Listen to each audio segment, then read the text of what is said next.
Hello guys, कैसे हैं आप लोग। आशा करता हूँ आप सब अच्छे होंगे। तो आज हमारा जो चैप्टर 3 है उसकी लास्ट एक्सरसाइज हम सॉल्व करने वाले हैं। आज हमारा चैप्टर 3 जो है pair of linear equation in two variables वो हम कंप्लीट कर लेंगे। तो चलिए शुरू करते हैं। तो आज हम करने वाले हैं एक्सरसाइज 3.6।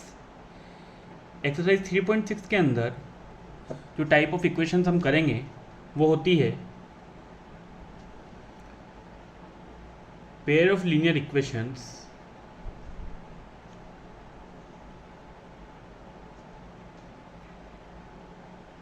इन रेड्यूसिबल फॉर्म।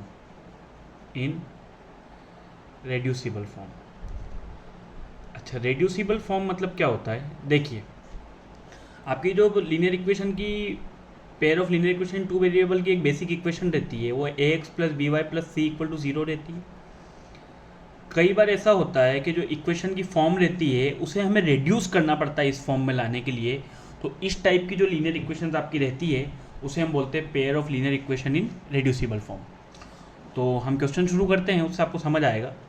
तो एक्सरसाइज 3.6 क्वेश्चन नंबर फर्स्ट का फर्स्ट वाला जो पार्ट है वो, ठीक है। देखिए, क्वेश्चन है 1/2x plus 1/3y equal to 2।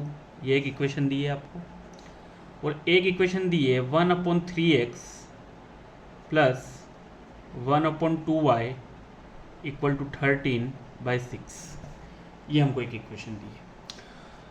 अब इस इक्वेशन को अगर कुछ लोग सोचते हैं कि अगर इसे मैं सिंप्लीफाई करके लिखूं, सिंप्लीफाई करके मीन्स क्रॉस मल्टीप्लिकेशन करके भी कुछ लोग बोलेंगे कि बन जाएगी। तो पहले हम इसे अगर क्रॉस मल्टीप्लाई करके सिंप्लीफाई करने की कोशिश करें तो 3y into 1 it will B 3y, 1 into 2x it will B 2x, और अगर हम नीचे मल्टीप्लाई करेंगे 3 2 6 x into Y xy equal to 2। अगर इसका क्रॉस मल्टीप्लिकेशन कर दें तो इक्वेशन बनेगी 3y plus 2x is equal to 2 6 12xy। अब देखिए, हमारी जो बेसिक इक्वेशन रहती है वो रहती है ax plus B Y plus C equal to 0। It means दो हमारे पास वेरिएबल रहते हैं x एंड y। यहाँ पे हमारे पास x एंड y दो वेरिएबल तो है, पर जो तीसरा वाला हमारे पास है ये टर्म के अंदर भी वेरिएबल आ रहे हैं यहाँ पर। So this is not a pair of linear equation in two variable. तो हम इसको इस तरीके से सॉल्व नहीं करेंगे, ठीक है। तो ऐसी इक्वेशंस, यही वाली टाइप की जो इक्वेशंस होती है जिनको कि हम इस फॉर्म में लाते हैं वो होती है pair of linear equation in reducible form. तो इसमें हम क्या करेंगे, लेट हम मान लेंगे 1/x को a मान लेंगे और 1/y को b मान लेंगे। 1/x को हमने a मान लिया, 1/y को हम b मान लेंगे। अब यहाँ पर अगर मैं इसे पुट करूँ इन दोनों इक्वेशन में तो 1/x अगर a के बराबर है तो ये इक्वेशन बन जाएगी a/2, प्लस 1/y अगर b के बराबर है तो ये इक्वेशन बन जाएगी b/3 इज इक्वल टू 2।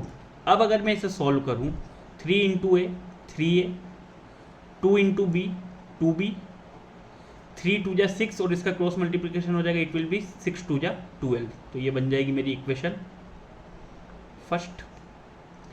उसी तरह जो सेकंड वाला पार्ट है 1/x a के बराबर है, ये बन जाएगी a/3, 1/y b के बराबर है, ये बन जाएगी b/2 is equal to 13/6। 2 into A 2a, 3 into B 3b, 3 2 6, 6 से 6 कैंसिल आउट हो जाएगा, इधर बच जाएगा 13, it will B second. Clear. अब मेरे पास दो इक्वेशन हो गई जिसमें कि दो वेरिएबल है और एक कांस्टेंट है। इट मींस ये है pair of linear equation in two variable. तो हमने इस इक्वेशन को रिड्यूस करके इस फॉर्म में ले आए। इन्हें हम सॉल्व कर लेते हैं। इन्हें सॉल्व करते देखिए, यहाँ पर 3 है, यहाँ 2 है। अगर मैं 1 को 2 से मल्टीप्लाई कर दूँ और 2 को 3 से, तो ये सेम हो जाएगा इन दोनों का कोफिशिएंट, उसे हम फिर सॉल्व कर सकते हैं। तो फर्स्ट इक्वेशन को हम 2 से मल्टीप्लाई कर देते हैं, वो क्या बन जाएगी 6a plus 4b is equal to 24, और ये क्या बन जाएगी 3 से मल्टीप्लाई करेंगे 6a plus 9b is equal to 13 3 39। इसमें से इसको सब्ट्रैक्ट कर देंगे, 6a से 6 से कैंसिल हो जाएगा। बड़ा नंबर माइनस का it will be in minus, 9 में से 4 गया तो 5 भी बचेगा। बड़ा नंबर माइनस का it will be in minus, 24 39 में से जाएगा तो 15 बचेगा। माइनस से माइनस कैंसिल, आपकी b की वैल्यू आ जाएगी 3। b की वैल्यू 3 आ गई। इसे किसी भी इक्वेशन में पुट कर देते, सेकंड वाली में पुट कर देते। 3 3 9, तो आपका 2a हो जाएगा 13 minus 9 which is 2a equal to 4। So यहाँ से आपका a बराबर आ जाएगा 2 के। अच्छा, जल्दी जल्दी में एग्जाम में क्या होता है, हम यहीं पे आंसर लिख देते हैं। हमारा आंसर यही नहीं है, हमारी जो इक्वेशन थी वो x और y की टर्म में थी, तो answer will be in the form of x and y। यहाँ पे b की और a की वैल्यू आई है, तो आपने 1/x को a के बराबर माना था, तो 1/x a की वैल्यू आई है 2, तो यहाँ से आपका अगर क्रॉस मल्टीप्लिकेशन कर देंगे तो x की वैल्यू आ जाएगी 1/2। और सिमिलरली हमने 1/y को b के बराबर माना था, सो 1/y तो b आपका 3 आया है, क्रॉस मल्टीप्लिकेशन कर देंगे तो आपकी y की वैल्यू आ जाएगी 1/3, तो यही आपका आंसर हो जाएगा, x की वैल्यू 1/2 और y की value 1/3। So these are the questions of pair of linear equation in reducible form. चलिए नेक्स्ट सॉल्व करते हैं, second part. 2/√x plus 3/√y is equal to 2 and 4/√x minus 9/√y is equal to -1। Again हमने वही देखा, upon में है ये form, तो हम क्या करते हैं 1/√x को a के बराबर मान लेते हैं एंड 1/√y को b के बराबर मान लेते हैं। ठीक है, हमारी इक्वेशन क्या बन जाएगी, 2a plus 3b is equal to 2 and 4a minus 9b is equal to -1। यहाँ पे 4a है, इसको 4a बनाने के लिए इस इक्वेशन को मैं 2 से मल्टीप्लाई कर दूंगा। ठीक है, तो ये इक्वेशन क्या बन जाएगी, 4a प्लस 2 3 जा 6b इज इक्वल टू 2 2 जा 4, और ये इक्वेशन ऐसी कैसी रहेगी सेकंड वाली, 4a minus 9b equal to -1। इसमें से इसको सब्ट्रैक्ट करेंगे, जो नेगेटिव है प्लस हो जाएगा, 4a से 4a कैंसिल, दोनों प्लस के हैं, 9 एंड 6 15b एंड 4 + 1 5। आपकी b की वैल्यू आ जाएगी 5/15, इट मीन्स 1/3। b की वैल्यू 1/3 यहाँ पुट कर देते हैं, 3 3 से कितना हो जाएगा 4a माइनस 9, b की वैल्यू आई है 1/3 इज इक्वल टू -1, 3 3 जा 9, माइनस का 3 इधर जाके किसका हो जाएगा प्लस का 3 - 1 विच इज इक्वल टू 2, और यहाँ आपकी a की वैल्यू आ जाएगी 2/4, इट मीन्स कट कर आ जाएगी 1/2 which is equal to a। तो आपकी a की वैल्यू कितनी आ गई 1/2। ओके, चलिए अब हमने 1/√x को a के बराबर माना था, इट मीन्स जो 1/√x है उसकी वैल्यू a के बराबर होगी, इट मीन्स 1/2 के बराबर होगी। क्रॉस मल्टीप्लिकेशन कर देंगे तो √x 2 के बराबर होगा। हमें x की वैल्यू निकालनी है, x की वैल्यू निकालने के लिए इधर रूट है, रूट को ख़त्म करने के लिए दोनों की अगर स्क्वायरिंग करेंगे तो x की वैल्यू कितनी आ जाएगी 4। जब भी रूट रहता है, रूट को ख़त्म करने के लिए हम अगर उसकी स्क्वायरिंग करते हैं बोथ साइड्स की, तो रूट की स्क्वायरिंग करने पे ये तो ख़त्म हो जाएगा, और 2 का स्क्वायर x की वैल्यू 4। सिमिलरली 1/√y आपका b के बराबर था, it means 1/√y is equal to आपका आ जाएगा 1/3। सिमिलरली √y आपका 3 के बराबर होगा, और स्क्वायरिंग करने पे y आपका 9 के बराबर आ जाएगा। ओके, ये हो गया आपका सॉल्व। चलिए देखिए अब थर्ड वाला जो पार्ट है, थर्ड वाला question, 4/x plus 3y is equal to 14 and 3/x minus 4y is equal to 23। यहाँ पर हमें y तो पहले से नॉर्मल फॉर्म में दिया हुआ है, हमें सिर्फ x को चेंज करना है, तो सिर्फ हम x की वैल्यू चेंज करेंगे। हम क्या करेंगे, put 1/x equal to a, 1/x को a के बराबर रख देंगे, तो इक्वेशन ये वाली इक्वेशन क्या हो जाएगी 4a plus 3y equal to 14 and 3a minus 4y is equal to 23। हो गई दो इक्वेशन हमारे पास। चलिए अगेन सेम, हम दोनों इक्वेशन को वापस यहाँ 4 है, यहाँ 3 है, क्या कर रहे हैं, बराबर बना लेते हैं। इस इक्वेशन को मल्टीप्लाई करते हैं 3 से, फर्स्ट वाली को, इस वाली को 3 से मल्टीप्लाई करेंगे, इट विल बिकम 3 4 जा 12 प्लस 3 3 जा 9y एंड 14 3 जा 42। उसी तरह इसको 4 से मल्टीप्लाई करेंगे, 4 3 जा 12 4 4 जा 16y एंड 4 इंटू 23, 4 3 जा 12, कैरी गया 1, 4 2 जा 8 और 1 9। ठीक है, इसको इसमें से सब्ट्रैक्ट कर देंगे। 12 से 12 कैंसिल, 16 और 9 आपका होता है 25y, और यहाँ आपका बड़ा नंबर माइनस का answer will be in minus, it will B -50। सो 25 इससे ही डिवाइड होगा, आपकी y की वैल्यू आ जाएगी -2। y की वैल्यू कितनी आ जाएगी, -2। चलिए 4a plus 3y is equal to 14, 3a minus 4y equal to 23,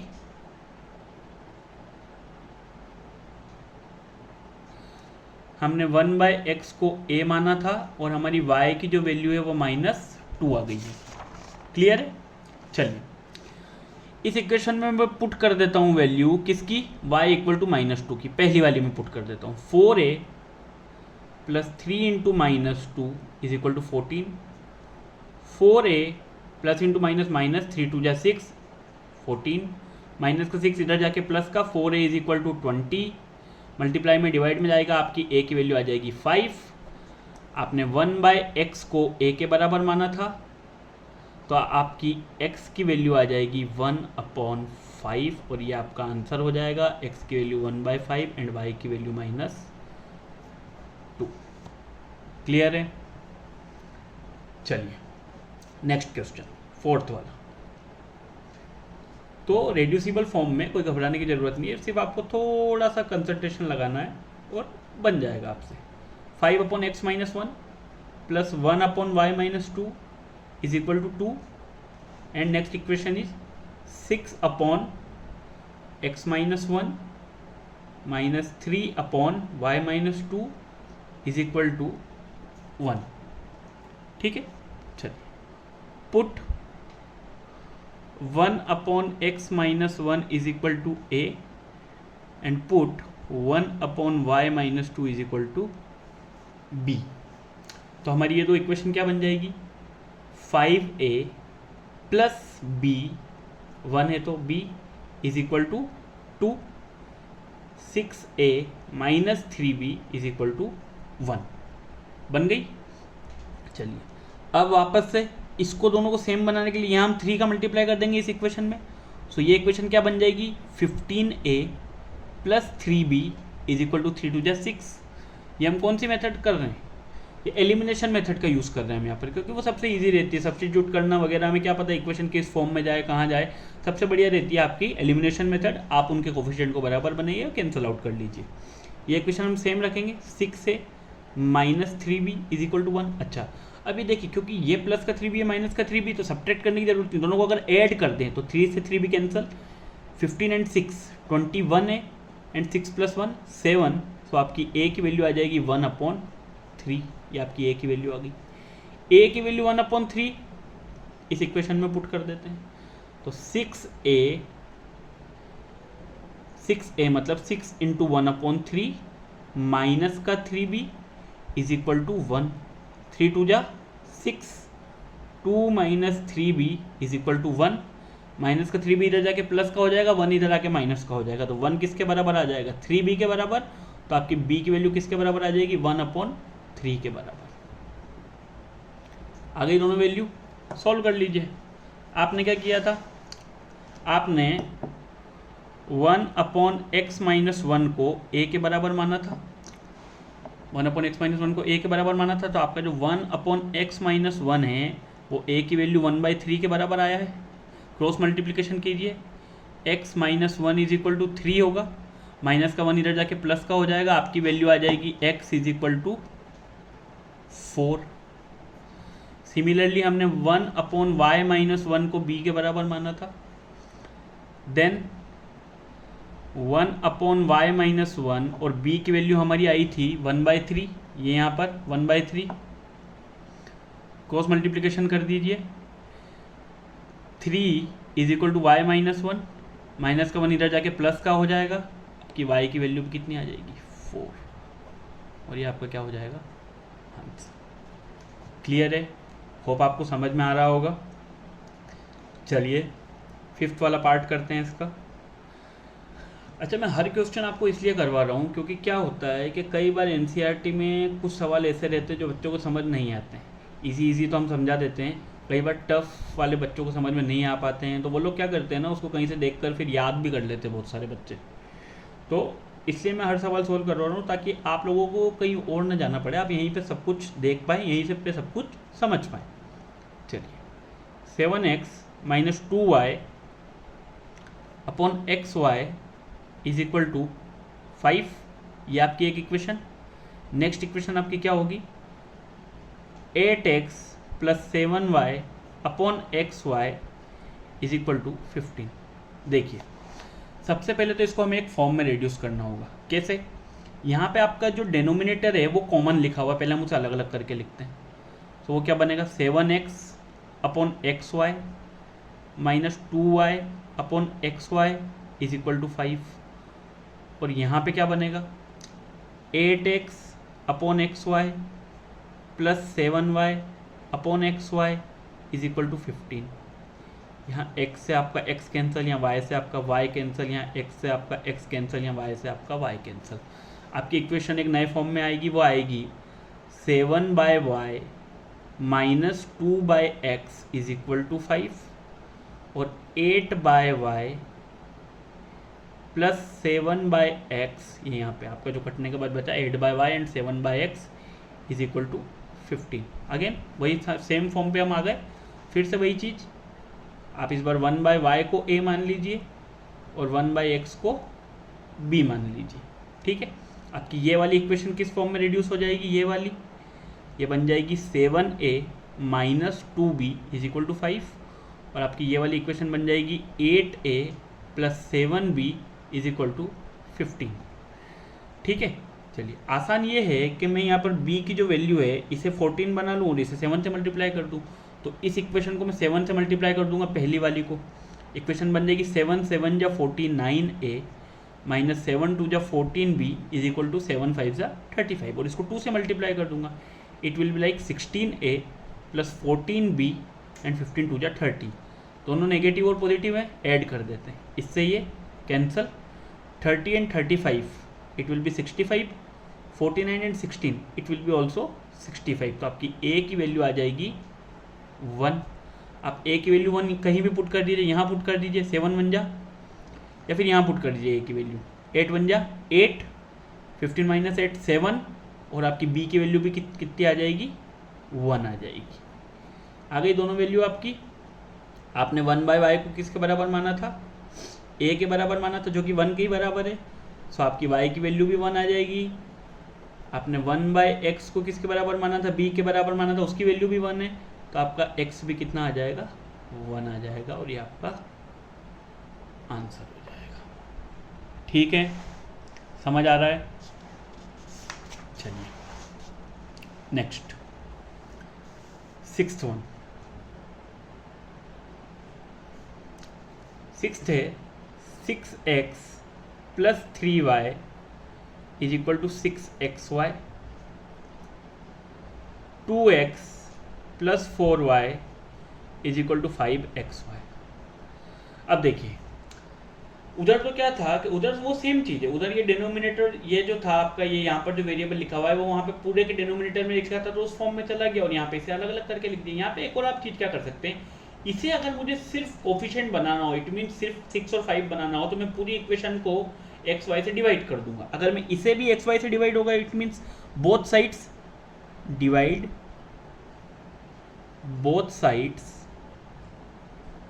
bye X Y, क्योंकि मुझे A X plus B Y equal to C की फॉर्म बनानी है। इट मीन्स यहाँ मेरे को सिर्फ एक कॉन्स्टेंट रखना है, कॉन्स्टेंट रखने के लिए वेरिएबल खत्म करना होगा, तो दोनों तरफ वेरिएबल सेम है, मैं उसे वेरिएबल से ही डिवाइड कर दूंगा। अच्छा 6x को अगर एक्स वाई से डिवाइड करूंगा, it will B 6/y, 3y को अगर xy से डिवाइड करूंगा इट विल बी 3/x और ये आपका 6 बन जाएगा। यहाँ आपका बन जाएगा similarly 2/y plus 4/x is equal to 5। वापस मेरे पास ये दो इक्वेशन आ गई। सेम करते हैं, क्या करते हैं, 1/y को a मान लेते हैं और 1/x को b मान लेते हैं। इक्वेशन क्या बनेगी नई, 6a plus 3b is equal to 6, 2a plus 4b is equal to 5। Same बनाता हूँ, इस इक्वेशन को 3 से मल्टीप्लाई कर दूंगा तो ये 6 बन जाएगा। कर दीजिए, पहली इक्वेशन तो आपकी है 6a plus 3b is equal to 6, दूसरी को 3 से मल्टीप्लाई करेंगे, 3 2 जा 6 से, 3 4 जा 12b एंड 3 5 जा 15।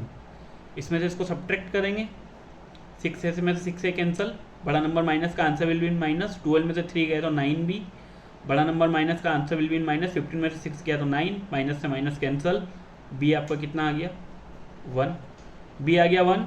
पुट कर दीजिए इस इक्वेशन में, 3 बन जा 3, 6 माइनस 3 3, तो आपकी a की वैल्यू कितनी हो जाएगी 6, a आपका 3 के बराबर हो जाएगा, तो आपकी a की वैल्यू हो जाएगी 1/2। अब हमने किसको बराबर माना था a के, 1/y को a के बराबर माना था, it means 1/y is equal to हो जाएगा 1/2 के बराबर। सो y की वैल्यू आ जाएगी 2 के बराबर क्रॉस मल्टीप्लिकेशन पे करने पे।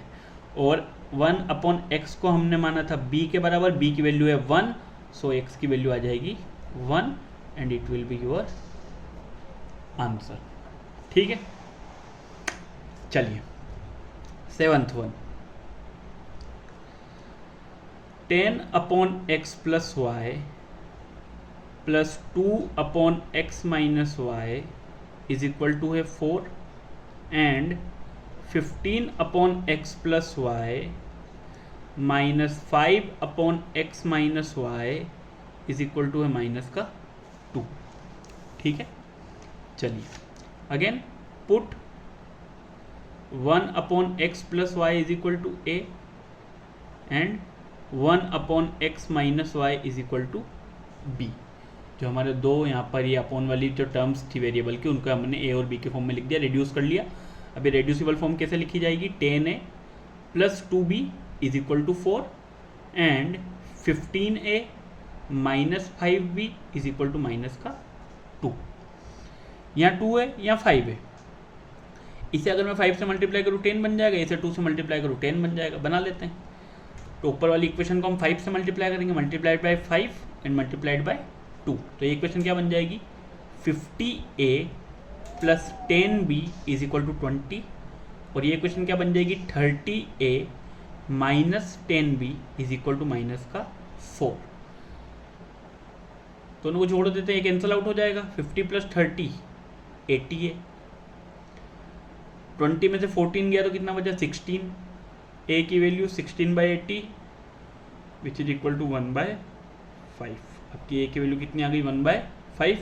किसी भी इक्वेशन में पुट कर दीजिए, 15a इंटू मीन्स 15 इंटू 1/5, इस वाली इक्वेशन में पुट कर रहे हैं हम, 15 into 1/5 minus 5b equal to minus 2, 5 3 जा 15, माइनस का 3 प्लस का 3 इधर जाके किसका हो जाएगा माइनस का, it means minus 5 equal to हो जाएगा माइनस 5, माइनस से minus cancel, b is equal to आ जाएगा आपका 1। आ गया, चलिए 1/x प्लस y किसके बराबर है a के बराबर, इट मीन्स 1/5 के बराबर, और 1/x माइनस y किसके बराबर है b के बराबर, मतलब 1 के बराबर।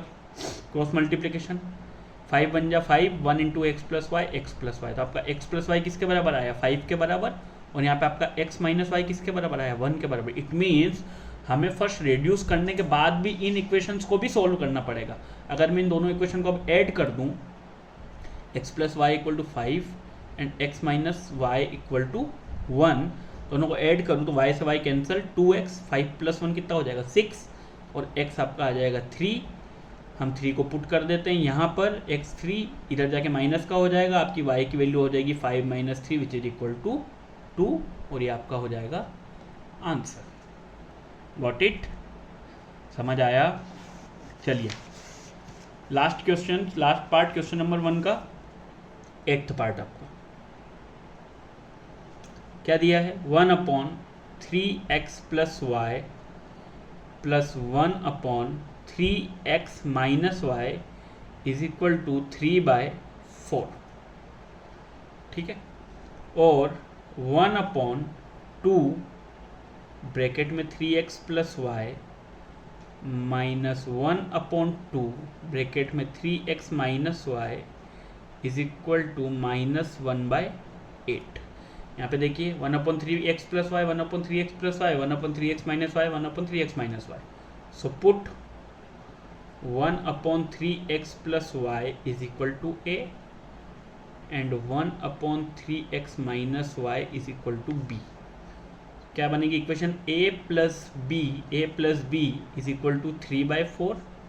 इसको अगर मतलब मैं सिंप्लीफाई कर लूँ तो 4a plus 4b equal to 3।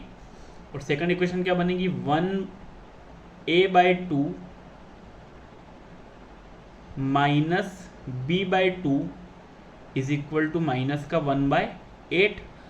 अगर यहाँ पे 2 कॉमन है, चलिए कंफ्यूज नहीं होते, हम मल्टीप्लाई कर लेते हैं।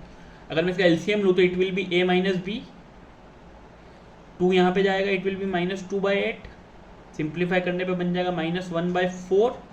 सो आपकी इक्वेशन बनेगी 4a minus 4b equal to minus का 1। अब ये दो इक्वेशन है मेरे पास, 4a 4b 4b, ये प्लस और माइनस है, दोनों को अगर मैं ऐड कर दूँ तो 4a plus 4b equal to 3, 4a minus 4b equal to minus का 1। इससे एक answer 8a is equal to 3 minus 1 2, तो a की वैल्यू आ जाएगी 1/4। a की वैल्यू 1/4 यहाँ पुट कर दी, 1/4 मतलब 1 हो जाएगा, 1 इधर जाके किसका हो जाएगा माइनस का। सो माइनस का 4b इज इक्वल टू आपका -2 के बराबर आ जाएगा, माइनस से माइनस कैंसिल, आपकी b की वैल्यू आ जाएगी 1/2 के बराबर। सो 1/3x प्लस वाई आपका 1/4 के बराबर हो जाएगा, और 1/3x माइनस वाई आपका 1/2 के बराबर हो जाएगा। ये टाइप के क्वेश्चन आपको मिलने का आसार रहते हैं, क्योंकि इसमें आपको 2 बार उसको रिड्यूस करना पड़ेगा, मतलब 2 बार रिड्यूस करना पड़ेगा इन द सेंस सबसे पहले आपको 1/3x प्लस वाई जो है उसको a और b की फॉर्म में लिख के उनकी वैल्यू फाइंड आउट करनी पड़ेगी। Then after putting that value you also have to find the value of x, you can't get it directly, ठीक। तो मुझे लगता है कि ये वाला क्वेश्चन आ सकता है 2 या 3 नंबर में। क्रॉस मल्टीप्लिकेशन करेंगे, 3x plus Y is equal to 4, 3x minus Y is equal to 2। अगर मैं इन दोनों इक्वेशन को ऐड करूं तो y से y कैंसिल हो जाएगा, 3x plus 3x will be 6x and 4 plus 2 will be 6। सो आपकी x की जो वैल्यू है वो आ जाएगी 1। आप किसी भी इक्वेशन में x की वैल्यू पुट कर लीजिए, यहाँ पुट कर लेते हैं हम फर्स्ट वाली में, 3 1 जा 3, ये इधर जाके माइनस हो जाएगा, y की वैल्यू भी आपकी हो जाएगी 1। सो ये आपका आंसर हो जाएगा। सो ये है आपकी सारी जो इक्वेशन इन रेड्यूसिबल फॉर्म के जो प्रॉब्लम्स थी वो। अब हम आ जाते हैं वर्ड प्रॉब्लम्स के ऊपर, क्वेश्चन नंबर 2। देखिए इस वाले जो फॉर्म है, पर्टिकुलर फॉर्म की जो वर्ड प्रॉब्लम्स है वो मेरे ख्याल से इंपॉर्टेंट है। इस टाइप की प्रॉब्लम्स आपको ज़्यादा करनी है, स्ट्रीम वाली और टाइम एंड वर्क वाली और स्पीड टाइम एंड डिस्टेंस वाली, क्योंकि इनसे क्वेश्चंस यूजुअली पूछ लिए जाते हैं। तो आज मैं सोचूँ ट्राई कर रहा हूँ कि आप लोगों को इसका कॉन्सेप्ट अच्छे से समझ आ जाए। देखिए, Ritu can row downstream 20 km in 2 hours and upstream 4 km in 2 hours. Find her speed of flowing in still water and speed of current. सबसे पहले आप समझिए, ये जो स्ट्रीम वाले क्वेश्चंस होते हैं इसका फंडा समझिए। देखिए ये जो स्ट्रीम क्वेश्चंस होते हैं इसमें 2 आपको टर्म वहाँ पे आपके सामने आएगी, एक होती है डाउन स्ट्रीम,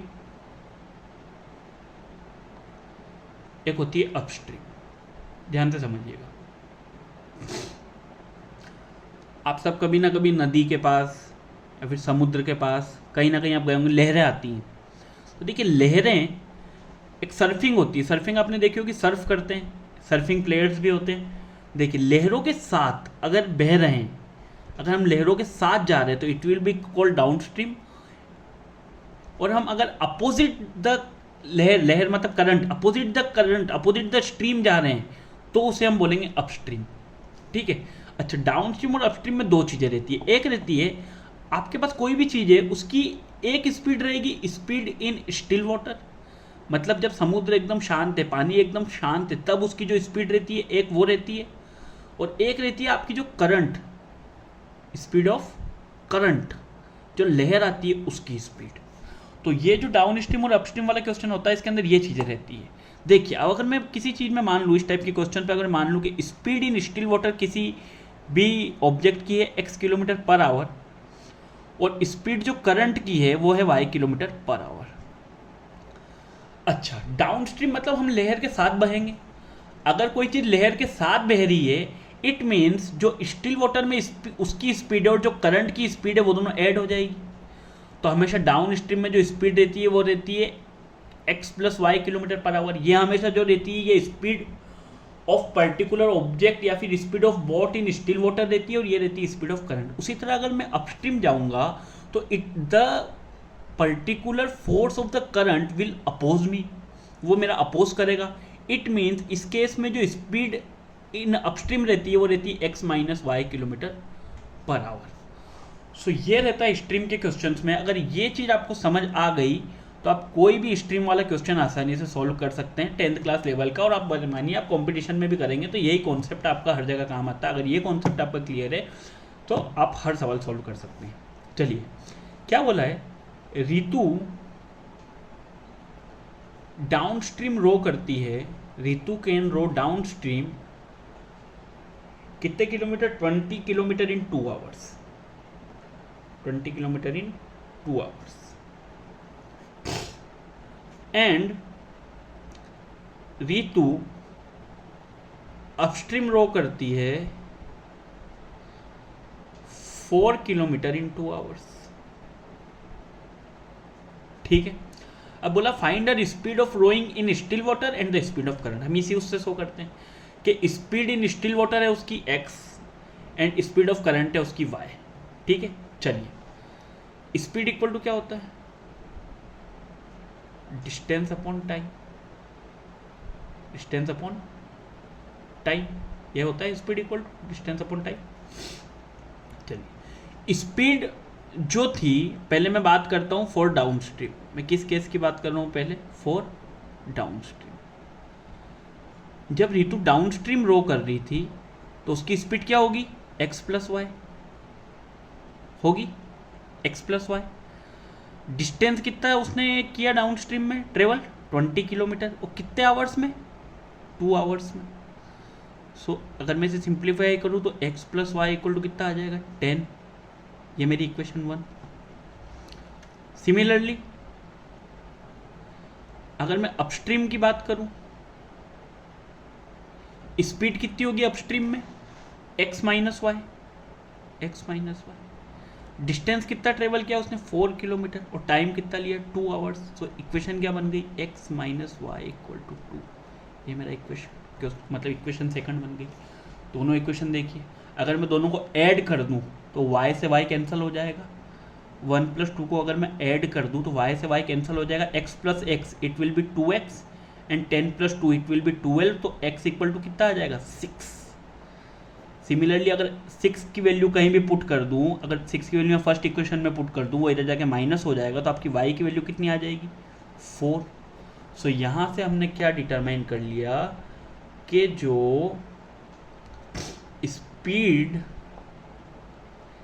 इन स्टिल वाटर रहेगी, जो कि हमने x किलोमीटर मानी थी, वो रहेगी 6 किलोमीटर पर आवर, और जो स्पीड ऑफ करंट रहेगी, जो स्पीड ऑफ करंट रहेगी वो रहेगी 4 kilometre per our, and it will be your answer. So this is all about the stream question. Stream question ऐसे ही सॉल्व होगा। ये अगर बेसिक चीज़ आपको समझ आ गई तो आप कोई भी स्ट्रीम वाला क्वेश्चन सॉल्व कर सकते हैं। Got it. चलिए next second part.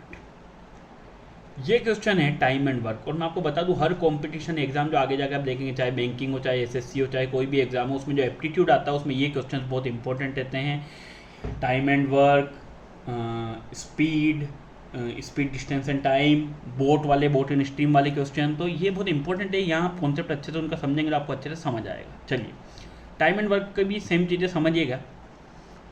2 women and 5 man can together finish an embroidery work in 4 days। 2 women और 5 मैन मिलके किसी भी एक काम को 4 दिन में पूरा कर देते हैं। While 3 women and 6 man can finish it in 3 days। जबकि अगर 3 विमेन और 6 मैन है तो वो मिलकर उसे 3 days में ख़त्म कर देंगे। तो हमें क्या निकालना है कि find the time taken by 1 women alone to do the finish the work and also that taken by 1 man alone. ठीक है, तो चलिए, let time taken by 1 women to complete the work को मैं मान लेता हूँ कि वो x days लेगी। मतलब एक वीमेन काम को कंप्लीट करने में x days लेगी। ठीक है, and time taken by 1 man to complete the work वो रहेगा y days। ध्यान से समझिएगा आप सवाल को। देखिए, अगर एक वीमेन किसी काम को x days में कंप्लीट कर देती, कितने डेज में कंप्लीट कर देती है? x days में। तो मेरा ये बोलना है कि वो 1 day में कितना वर्क कर देगी। तो 1 बनाने के लिए इसको मुझे से x से डिवाइड करना होगा। सो 1 day में वो विमेन 1/x वर्क पूरा कर देगी।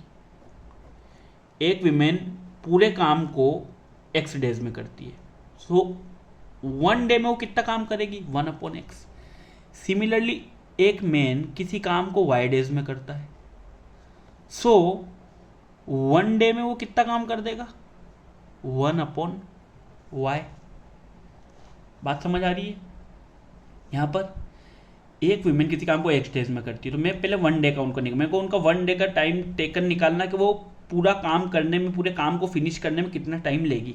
अगर एक विमेन पूरे काम को x days में कंप्लीट करती है तो 1 day में वो काम करेगी 1/x, और एक मैन अगर पूरे काम को y days में कंप्लीट करता है तो वो 1 day में करेगा 1/y। मतलब अगर हम एक एग्जांपल ले लें कि हमें कोई काम करने में 5 दिन लगे, तो हमने एक दिन में कितना काम किया होगा? 1/5 काम, 1/5 काम किया होगा, तभी 5 दिन में वो काम पूरा हुआ।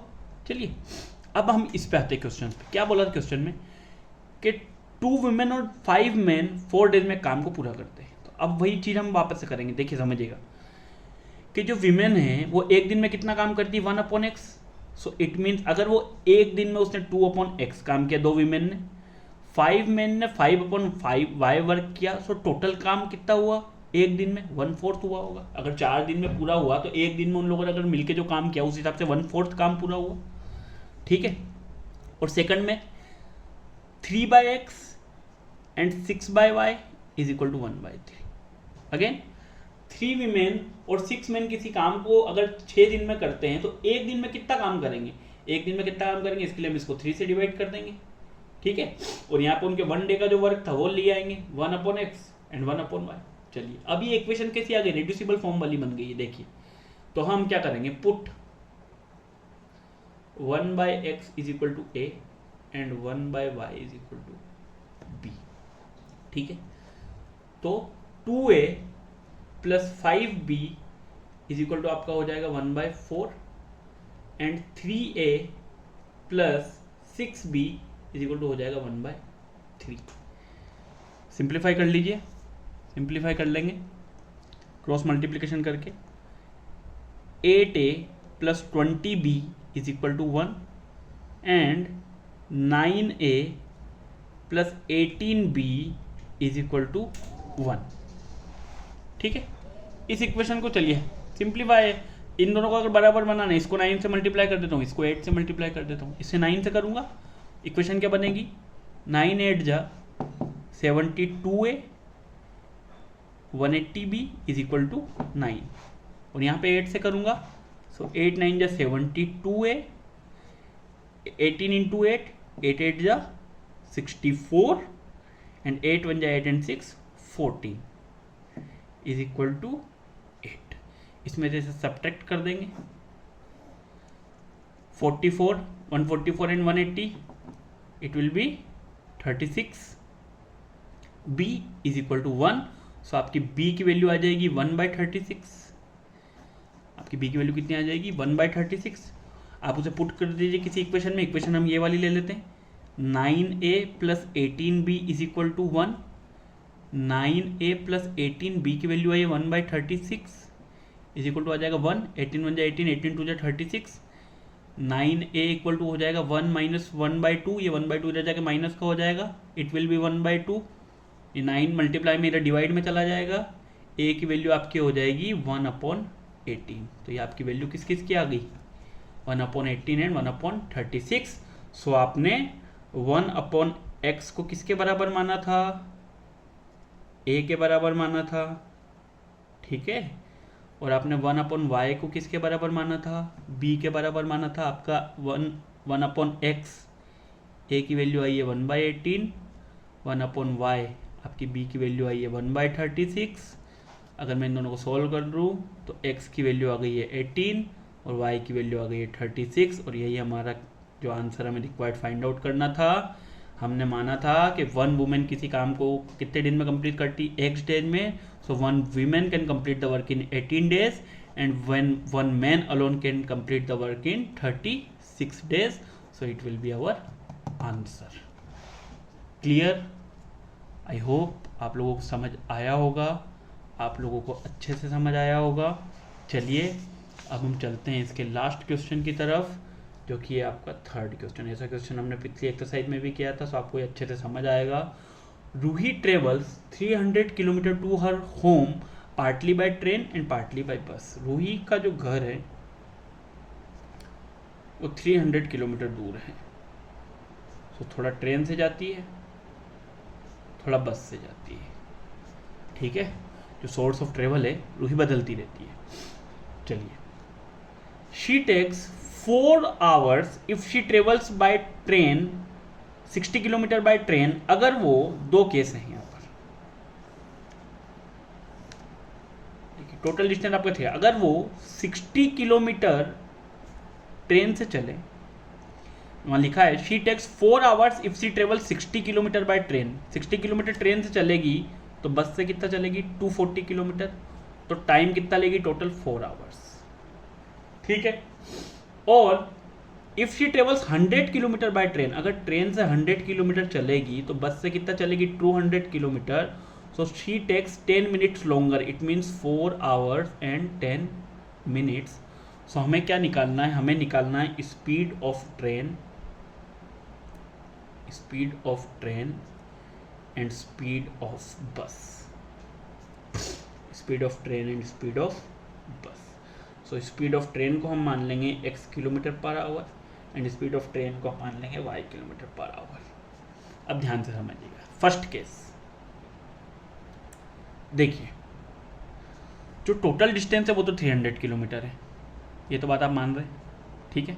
चलिए, अब फर्स्ट केस में वो ट्रेन से कितना चली 60 किलोमीटर। अच्छा, स्पीड इक्वल टू क्या होता है डिस्टेंस अपॉन टाइम। सो आपका डिस्टेंस इज इक्वल टू होगा स्पीड इनटू टाइम, होगा distance is equal to speed into time होगा। चलिए, फर्स्ट केस में वो ट्रेन से कितना डिस्टेंस चली 60 किलोमीटर, स्पीड कितनी थी ट्रेन की x किलोमीटर पर आवर, ठीक है। और टाइम कितना लगा उसे, देखिए टाइम टोटल कंपोजिट टाइम उसे लगा है 4 घंटे। टोटल कंपोजिट टाइम कितना लगा है 4 घंटे। सो यहां पे हम टाइम जो है, time of train and time of बस दोनों को अलग अलग लिखेंगे। सो टाइम को अगर यहां पे देखना चाहें तो आप टाइम को कैसे लिख सकते हैं, डिस्टेंस अपॉन स्पीड। तो जब ट्रेन से उसने पहले केस में ट्रेवल किया कितना 60 किलोमीटर, ठीक है, और स्पीड कितनी थी ट्रेन की x kilometre per our. Similarly बस से उसने कितना ट्रेवल किया 240 और स्पीड कितनी थी बस की y, और टोटल टाइम पहले केस में कितना लगा था 4 आवर्स। तो इसको मैं कैसे लिख सकता हूँ 60/x plus 240/y is equal to कितना होगा 4। ये बनेगी मेरी इक्वेशन 1। सेकंड केस, चलिए सेकंड केस में देखिए, again time taken by train. तो सेकंड केस में ट्रेन से कितना चली 100 kilometre, time is equal to होता है डिस्टेंस अपॉन स्पीड। तो डिस्टेंस कितना था 100 किलोमीटर, स्पीड कितनी ट्रेन की x, बस से कितना चली होगी 200 किलोमीटर, स्पीड कितनी थी बस की y। अच्छा टाइम कितना लिया, टाइम लिया 10 minutes longer, it means 4 hour 10 minutes. अब यहाँ पे भी समझिए, आवर्स में हमने लिखा तो हमको इन मिनट्स को भी आवर्स में कन्वर्ट करना होगा। अच्छा मिनट को आवर में कैसे कन्वर्ट करेंगे, देखिए 1 आवर में कितने मिनट होते हैं 60 मिनट। मुझे कितने मिनट चाहिए 10 मिनट्स। यहाँ 10 मिनट्स लाने के लिए इसको मैं अगर 6 से डिवाइड कर दूँ तो 10 मिनट को अगर मैं यहाँ 6 से डिवाइड करूँ तो इधर भी it means 1/6 hour. It means ये जो इक्वेशन है मेरी ये वाली, इसे मैं कैसे लिखूँगा 100/x plus 200/y is equal to 4 1/6 hour, जिसका अगर मिक्स्ड फ्रैक्शन है, अगर इसे सिंप्लीफाई करके लिखना चाहूँ तो 6 4 जा 24 एंड 1 25/6 आवर्स। ये बनेगी मेरी इक्वेशन सेकंड। सो ये है मेरी इक्वेशन फर्स्ट और ये है मेरी इक्वेशन सेकंड। ठीक है, चलिए यहाँ पे वापस से लिख देता हूँ। पहली इक्वेशन बनी थी 60/x plus 240/y is equal to 4, ये मेरी इक्वेशन 1। और ये मेरी जो इक्वेशन बनी है सेकंड वाली 100/x plus 200/y is equal to 25/6, ये मेरी इक्वेशन सेकंड। अच्छा यहाँ न्यूमरेटर में देखिए, यहाँ न्यूमरेटर में 4 है, अगर मैं इन दोनों में से 4 कॉमन ले लूँ, ठीक है, तो मेरी इक्वेशन क्या बन जाएगी, ये वाली, ये इक्वेशन बन जाएगी 4 अगर कॉमन ले लिया तो 15/x plus 60/y is equal to 4 से 4 कैंसिल हो जाएगा, इट विल बी 1। अच्छा यहाँ पे 25 है, अगर मैं इनमें से 25 कॉमन ले लूँ तो ये इक्वेशन बन जाएगी 4/x plus 8/y is equal to 1/6। अच्छा यहाँ ऐसा क्यों किया, देखिए बेटा ये आपको थोड़ा सा कुछ बच्चों को समझ नहीं आएगा कि डायरेक्ट क्यों लिख दिया। अगर मैं यहाँ से देखिए इस वाली ये 4 है, ये यहाँ पे मल्टीप्लाई में, अगर मैं इसे डिवाइड में भी ले जाऊँ तो 4 से अगर 60 को काटूंगा इट विल बी 15, 4 से अगर 240 को काटूंगा इट विल बी 60।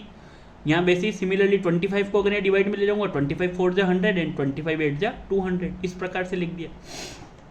अब वापस से वही हमें जो सॉल्व करना था, इस इक्वेशन को क्या करेंगे, रेड्यूस करेंगे।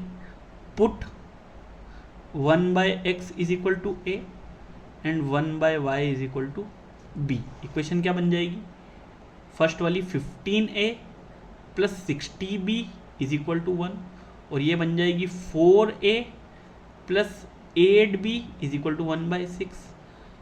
अगर इसका क्रॉस मल्टीप्लिकेशन कर लें तो 24a plus 48b is equal to 1, और ये इक्वेशन तो जो है सो है 15a plus 60b is equal to 1।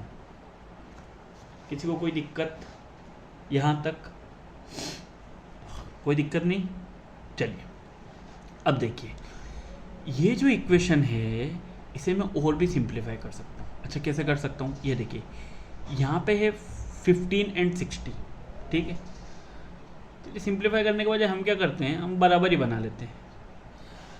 अब ये देखिए 24, अब 24 की टेबल में अगर मैं आगे जाऊँ तो 24 5 जा 120 होगा और 15 8 जा भी 120 होता है। तो इस इक्वेशन को मैं 8 से मल्टीप्लाई करूँगा और इसे 5 से, इसे 8 से मल्टीप्लाई कीजिए, 15 8 जा 120a, 8 इंटू 60 480b एंड 8 1 जा 8, इसे मल्टीप्लाई करेंगे 5 से, 24 5 जा 120a, ठीक है, 48 into 5 it will B 240b and 5 1 जा 5, माइनस माइनस माइनस, ये इससे कैंसिल हो जाएगा। यहाँ आपका आ जाएगा 240b और 8 माइनस 5 आपका आ जाएगा 3, आपका b आ जाएगा 3/240 विच इज इक्वल टू 1/80। सो आपकी b की वैल्यू आ जाएगी 1/80। सिमिलरली 1/80 अगर b की वैल्यू कहीं भी मैं यहाँ पुट कर दूँ, यहाँ पुट कर देता हूँ इस इक्वेशन में, so 15a plus 60/80 is equal to आपका हो जाएगा 3/4 विच इज इक्वल टू 1। अगर ये यहाँ पर जाके इधर माइनस होगा तो आपका 15a बनेगा 1/4 और ये आपका a की वैल्यू आ जाएगी 15 का मल्टीप्लाई 4 से होगा, इट विल बी 1/60। ओके, तो यहाँ से हमने क्या निकाल दिया, यहाँ से आपका जो 1/x था वो आपका a के बराबर था और आपका जो 1/y था वो आपका b के बराबर था। इट मीन्स आपकी जो x होगा उसकी वैल्यू आएगी 60 किलोमीटर पर आवर और आपका जो y होगा उसकी वैल्यू आएगी 80 किलोमीटर पर आवर। ये होगी आपकी स्पीड ऑफ ट्रेन और ये होगी आपकी स्पीड ऑफ बस। सो इस तरीके से आपका चैप्टर 3 कंप्लीट हुआ। Thank you so much. ऐसे ही हमारे चैनल पे आते रहिए, पढ़ते रहिए और अपने दोस्तों के साथ शेयर करते रहिए। Thank you so much.